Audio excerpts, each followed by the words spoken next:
Assalamualaikum warahmatullahi wabarakatuh.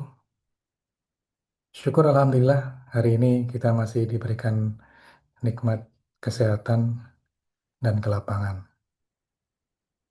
Perkenalkan, nama saya Ferry Kurniawan dari Program Studi Pembelajaran Jarak Jauh Hukum Universitas Sibermu. Pada kesempatan ini, saya akan menyampaikan presentasi untuk mata kuliah Filsafat Ilmu dengan judul Filsafat Ilmu di Era Digital.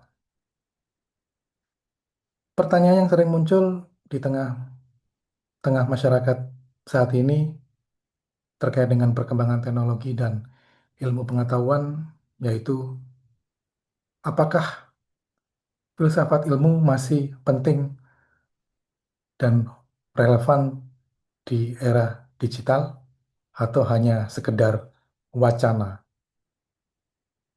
Karena di era digital saat ini kita hidup dalam dunia yang serba cepat, informasi tersedia dalam hitungan detik. Kecerdasan manusia mampu Kecerdasan buatan mampu menulis, menganalisis, bahkan mengambil keputusan dengan cepat sehingga mengubah cara hidup manusia belajar, bekerja, dan berinteraksi. Namun benarkah demikian? Apakah filsafat ilmu benar-benar telah kehilangan maknanya atau justru menjadi semakin penting di tengah kemajuan teknologi dan digital yang sangat masif dan kompleks?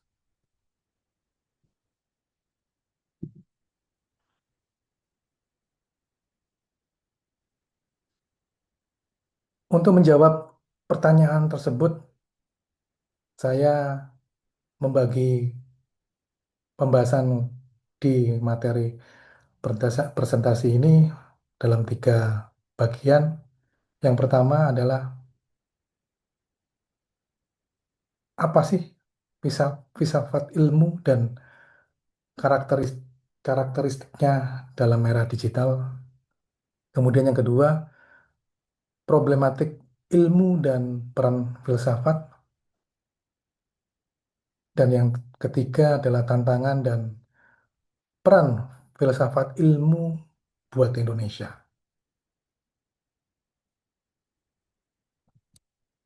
Kita masuk ke pembahasan pertama terkait dengan filsafat dan karakteristik era digital. Filsafat ilmu merupakan cabang filsafat yang secara khusus mengkaji hakikat ilmu pengetahuan.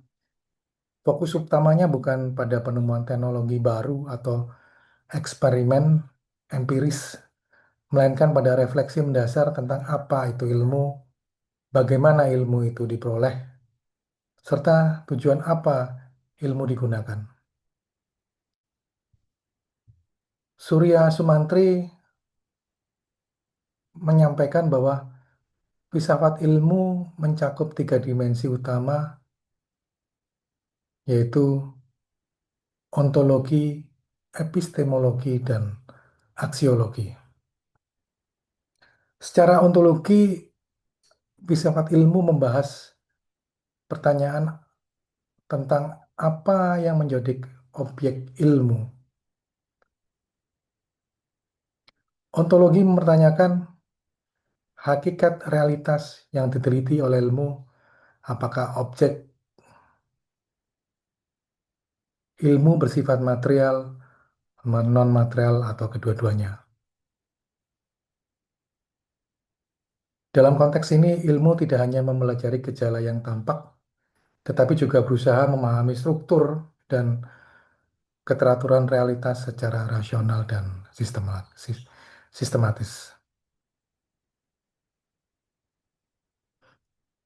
Terkait dengan filsafat, yang kedua adalah aspek epistemologi. di mana aspek epistemologi membahas bagaimana ilmu pengetahuan diperoleh dan apa yang menjadi kriteria kebenarannya. Epistemologi menelaah metode ilmiah, peran rasio dan pengalaman, serta validitas suatu pengetahuan.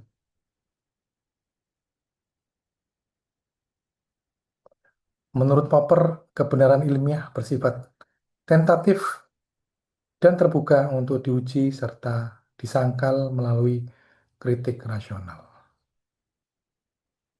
Dimensi yang ketiga terkait dengan filsafat ilmu adalah aksiologi yang membahas nilai dan tujuan penggunaan ilmu pengetahuan itu sendiri. Ilmu tidak pernah sepenuhnya netral karena penerapannya selalu terkait dengan kepentingan sosial, politik, dan ekonomi. Oleh karena itu, ilmu harus diarahkan pada kemaslahatan manusia dan tidak semata-mata menjadi alat kekuasaan atau eksploitasi. Sehingga dengan demikian, filsafat ilmu berfungsi sebagai alat refleksi kritis terhadap perkembangan ilmu pengetahuan. Ia mempertanyakan apakah ilmu yang dikembangkan benar secara metodologis, sahih secara rasional, dan bertanggung jawab secara moral. Oleh sebab itu, filsafat ilmu menjadi landasan penting agar ilmu pengetahuan tetap berpihak pada kebenaran, keadilan, dan kemanusiaan. Terkait dengan karakteristik era digital, bahasan kedua kita di tahapan pertama, era digital selalu ditandai oleh perubahan mendasar dalam cara manusia memproduksi, menyebarkan, dan menggunakan pengetahuannya. Ciri yang pertama adalah adanya ledakan informasi. Saat ini kita hidup dalam masyarakat informasi di mana data tersedia dalam jumlah yang sangat besar dan dapat diakses dengan cepat melalui internet dan media digital. Namun melimpahnya informasi tidak selalu sebanding lurus dengan meningkatnya pemahaman. Menurut Kessel, masyarakat modern justru menghadapi paradoks informasi di mana semakin banyak data tersedia, semakin besar pula resiko kebingungan dan distorsi makna. Ciri kedua dari karakteristik era digital adalah dominasi teknologi dan algoritma. Berbagai keputusan penting, mulai dari apa yang kita lihat di media sosial, berita yang kita baca, hingga peluang ekonomi dan politik, semakin banyak ditentukan oleh sistem algoritma. Kecerdasan buatan manusia, big data, dan machine learning bukan lagi sekadar alat bantu, tetapi lebih menjadi aktor yang mempengaruhi perilaku sosial secara luas. Yuboff menyebutkan kondisi ini sebagai kapitalisme pengawasan, di mana manusia dieksploitasi untuk kepentingan ekonomi dan kekuasaan. Ciri ketiga di era digital yaitu kecepatan dan efisiensi sebagai nilai utama. Proses berpikir reflektif, mendalam, dan kritis seringkali dianggap lambat dan tidak produktif. Informasi dikonsumsi secara instan, singkat, dan serba cepat. Akibatnya, ruang untuk kontemplasi dan penalaran rasional semakin menyempit.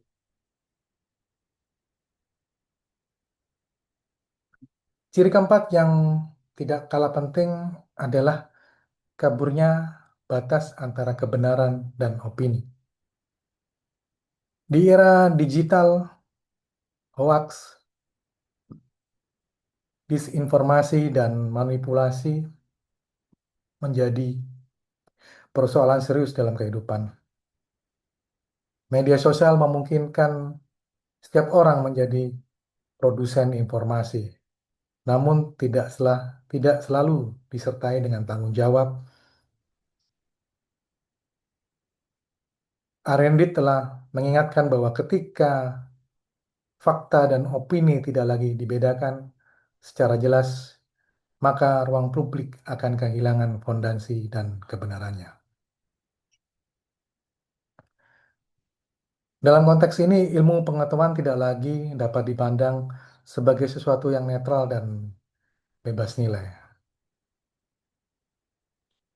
Ilmu terlibat langsung dalam relasi kekuasaan, ekonomi, politik.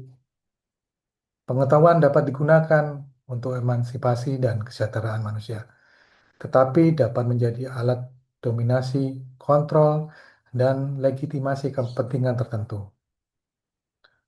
Oleh karena itu, tantangan utama di era digital bukan hanya bagaimana menguasai teknologi, tetapi bagaimana mengarahkan ilmu pengetahuan secara etis dan bertanggung jawab, sehingga diperlukan kesadaran kritis agar ilmu dan teknologi tetap berpihak pada nilai kemanusiaan, keadilan, dan kebenaran.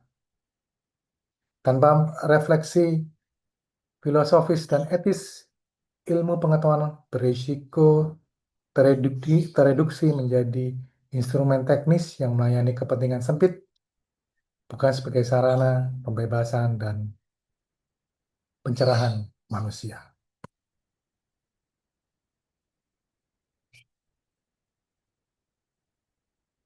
Di era digital, problematik ilmu dan peran filsafat perlu kita cermati dan telaah lebih jauh, sehingga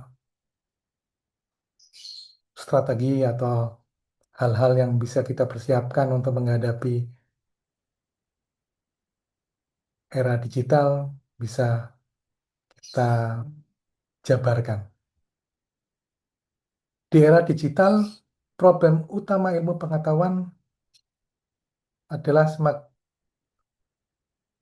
semakin tampak karena ilmu modern saat ini menghadapi sejumlah krisis yang mendasar yang tidak hanya bersifat teknis, tetapi juga filosofis. Krisis yang pertama adalah terkait dengan krisis kebenaran ilmu. Tidak semua informasi yang beredar di ruang digital dapat diversifikasi secara ilmiah. Banyak klaim yang tampak ilmiah, namun sebenarnya telah disederhanakan, dipelintir, bahkan dimanipulasi untuk kepentingan ekonomi dan politik.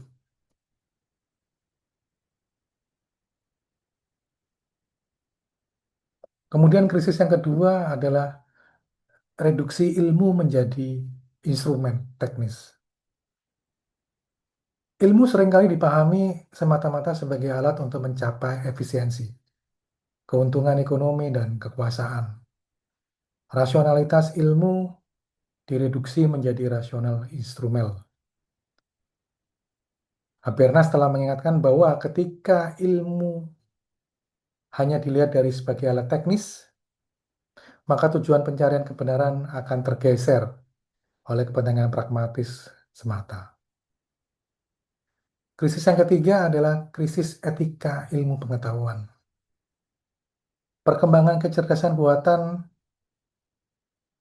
dan teknologi pengawasan menimbulkan pertanyaan moral yang serius.